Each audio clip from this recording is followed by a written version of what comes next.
but right now, let's give it up for Neti. Neti, a big welcome to the hackathon. Thank you very much. If we're ready, let's start. My name is Nicat, and we're the team Neti. And today, I'm actually going to talk about the problem, which is actually not so much a problem, but an opportunity cost that I believe e-residency is missing. Well, we say that Estonia is a digital nation, borderless nation, and then we say that e-residency gives business without borders. And that is true, and that is wonderful. But when we created netihub.com, we looked at outside the box and we tried to think global. Now we're trying to tackle some problems here, and we're trying to work on them by ourselves, which requires funding, investment, a lot of hard work. But why don't we just create a centralized platform where we just gather all kinds of services from across the world? It can be government, business services, all gathered at one central location, which is netihub.com. netihub.com lets e-residents use the services that might be problematic in Estonia, but maybe it is good in other countries. In our case, I'm going to talk about Azerbaijan because, well, I'm from Azerbaijan, and I know probably more about Azerbaijan than any other country. And we're going to show only one process. And then let's go to demo, and then when you click the demo, you go to login. And then when you log in, as a multinational company owner, I go to this website, and on my dashboard I see information about my company across the world.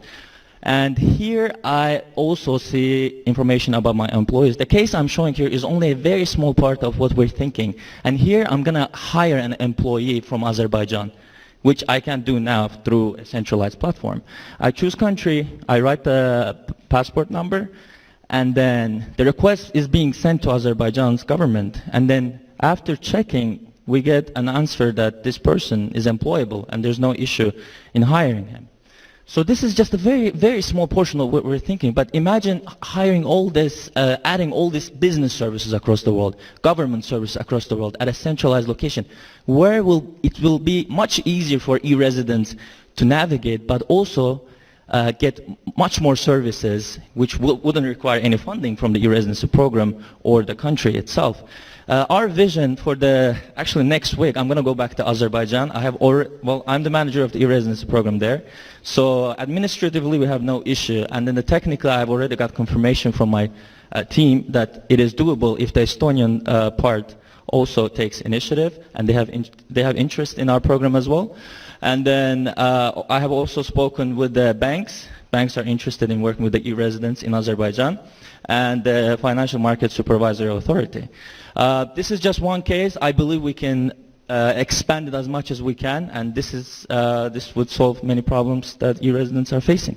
Thank you so much to everyone, organizers, especially mentors, jury, all the teams. Thank you. Okay, Neti. Congratulations. Let's get the whole Neti team up here on the stage to answer questions from the jury. You want to ask a question? Yes, let's wait for them to come. They're almost here. And let's go ahead. Thank you. Big problem to attack. So, how many countries do you think you can onboard to this service in a year? Well, I think technically there's no issue there, because if a country, let's say, implies X-Road or any other open integratable system, I believe it will be easy to apply it. But it's more about thinking global and thinking borderless by other countries. But let's say Azerbaijan is very open currently because we're following Estonia's footsteps and we're learning so much from Estonia, and we're trying to apply it there. And I believe, let's say as an example, Finland can join this initiative, or Sweden. And if countries take initiatives such as Azerbaijan, developing country, I believe it can motivate other countries to also join this movement, perhaps. So that the countries should take this initiative? Yeah, I mean, as the case, we're willing as Azerbaijan to, take this initiative. A private company earn money, or is this like a universal government sort of initiative? Well, The way we're going to make money, we actually thought about it, is because we're also integrating not only some governmental services, but we're also bringing businesses from other countries. So businesses don't have to go door to door looking for customers. So they will be able to attract customers from one centralized spot. So what we would do is take, depending on the service they're providing, we can take a small commission, let's say from like some transactions. But from the Estonian part, not Estonian part, e-residency part, it doesn't have to be Estonian. If it's like a governmental service, there can be a small fee, because let's say if you're going to use Azerbaijani service, you would have to like normally fly there, pay for like a consultant, pay for this, pay for that. But this would cut the cost, and through economies of scale, we can ask for a marginal price. Yeah, okay. Two things. Well, first of all, just to understand about the prototype you built up, right? So the scenario was to get, let's say, Azerbaijani government sort of integration, for example, with some registry or whatever. Was that actual?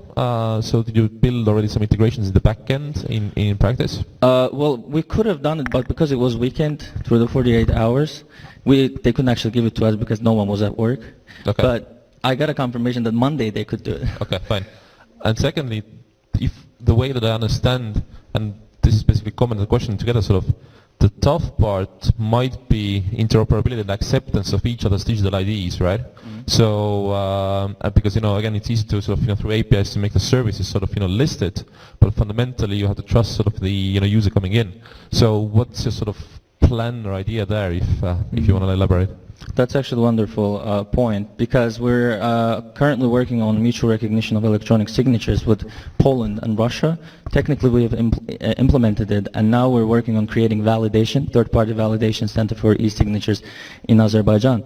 So very soon we'll be able to mutually use e-signatures of Poland and Russia for trade purposes, especially customs. Azerbaijan has achieved great things there. So with Estonia, I believe we can also implement it if we start taking the initiative. Mutual recognition of e-signatures is actually one of the biggest problems we're facing, and it's really an administrative thing. I love to see the vision where you have countries kind of sharing, but also competing with each other for the services they provide to citizens and to companies. So vision is amazing. Well done to the team. Congratulations and welcome from all the way from Azerbaijan to come here, from Turkey and from Georgia. A very multinational team. Congratulations. Let's give it up for Neti. Thank you very much.